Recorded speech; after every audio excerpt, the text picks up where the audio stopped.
Warahmatullahi wabarakatuh. Waalaikumsalam warahmatullahi wabarakatuh. Bismillahirrahmanirrahim.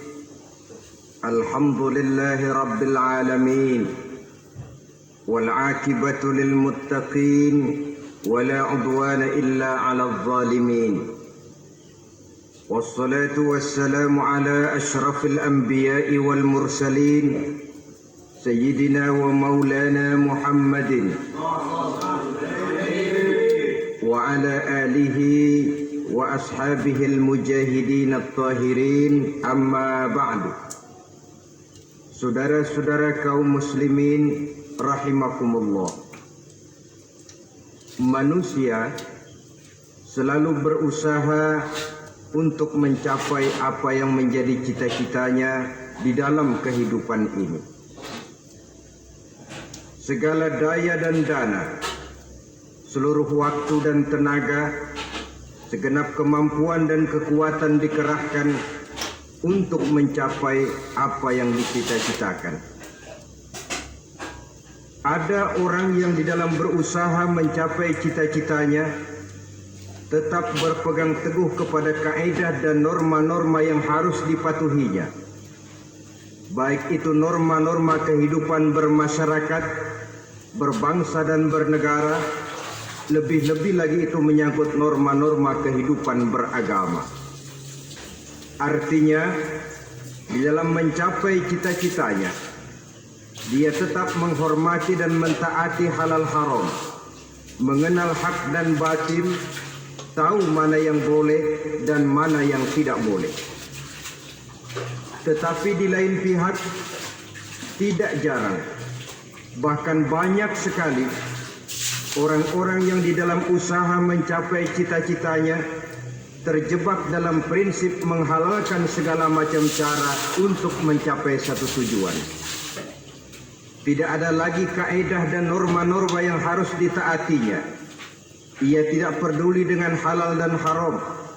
Ia tidak kenal hak dan batil. Ia tidak tahu mana yang boleh dan mana yang tidak boleh.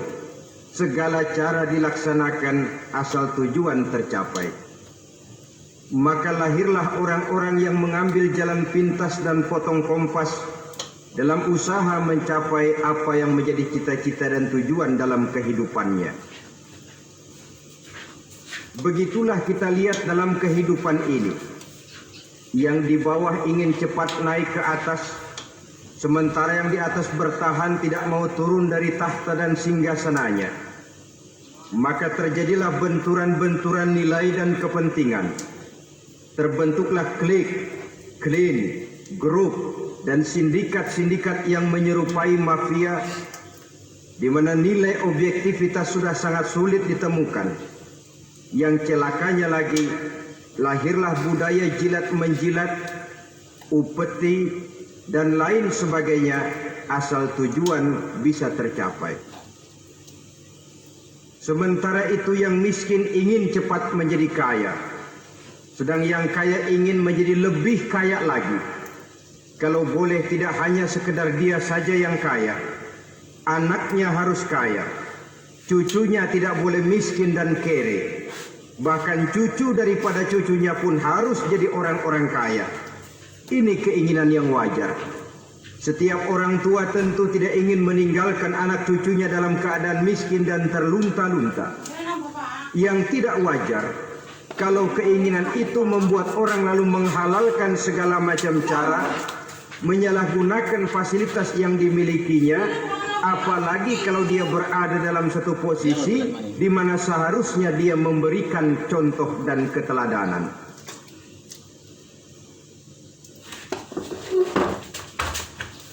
Tepatnya timbullah krisis wibawa, yang dari krisis wibawa ini mengendorlah disiplin.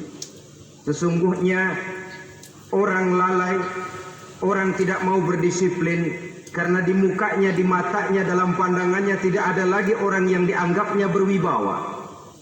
Dan wibawa itu hilang oleh karena orang merasa tidak ada keteladanan yang patut dijadikan contoh dalam kehidupannya. Inilah sesuatu yang kurang dirasakan di zaman kita sekarang ini. Bukan kurangnya teori, bukan kurangnya segala macam kaedah dan dalil, tetapi yang kita rasakan sekarang ini kurangnya contoh dan keteladanan dari orang-orang yang seharusnya memberikan contoh dan keteladanan itu. Berangkat dari sejarah dan kehidupan Rasulullah sallallahu alaihi wasallam, keberhasilan yang beliau peroleh, salah satu dasar utamanya ialah satunya kata dan perbuatan. Tidak bermental ganda, tidak bermain minyak di atas air, tidak menggunting dalam lipatan. Lidahnya adalah hatinya, ucapannya adalah perbuatannya, dan apa yang beliau ajarkan kepada orang lain, beliaulah pelaksana pertamanya. Saudara-saudara kaum muslimin rahimakumullah. Sementara itu pada sisi lain, yang miskin ingin cepat menjadi kaya, maka ia terjebak dalam prinsip tujuan menghalalkan cara apapun saja dilaksanakan asal dia bisa segera menjadi kaya. Maka salah satu jalan yang banyak dilaksanakan orang untuk mencapai kekayaan tanpa harus peras keringat dan banting tulang seperti umumnya orang adalah melalui satu jenis permainan yang umumnya kita kenal dengan nama judi. Ada dua bentuk dan pola daripada judi. Walaupun seiring dengan kemajuan ilmu pengetahuan dan teknologi canggih, peradaban manusia semakin tinggi, maka jenis macam judi yang dimainkan oleh manusia ikut-ikut menjadi canggih. Tetapi pada umumnya ada dua jenis macam judi itu. Pertama, ada judi yang dilakukan secara langsung, dalam arti seorang petaruh berhadapan dengan bandar atau orang berhadapan dengan orang. Dari judi yang dilaksanakan secara langsung ini, efek negatif yang segera bisa kita lihat dengan nyata. Pertama, timbulnya rasa dendam dan permusuhan. Walaupun orang nampak duduk berhadap-hadapan, walaupun kelihatannya mereka tertawa satu sama lain, tapi yakinlah itu cuma sekedar kulit saja. Pikiran yang ada dalam benak tiap-tiap orang yang terlibat dalam perjudian tidak lain ialah bagaimana saya bisa mengalahkan lawan main saya. Akibatnya tentu bisa kita pastikan akan timbullah dendam dan permusuhan bagi yang kalah, akan timbullah rasa sombong dan menganggap remeh orang lain bagi yang menang. Yang kedua, lalainya orang kepada apa yang menjadi tanggung jawab dan kewajibannya. Orang bisa lupa kepada anak dan istri. Kalau kepada anak dan istri saja sudah bisa lupa, apalagi kepada yang lain, sebab anak dan istri memang merupakan bagian daripada kehidupan kita. Konon lagi saudara, konon lagi keluarga yang lain, anak istri saja bisa terlupakan oleh penyakit dan permainan yang bernama judi ini. Yang ketiga, hilangnya rasa sayang kepada harta.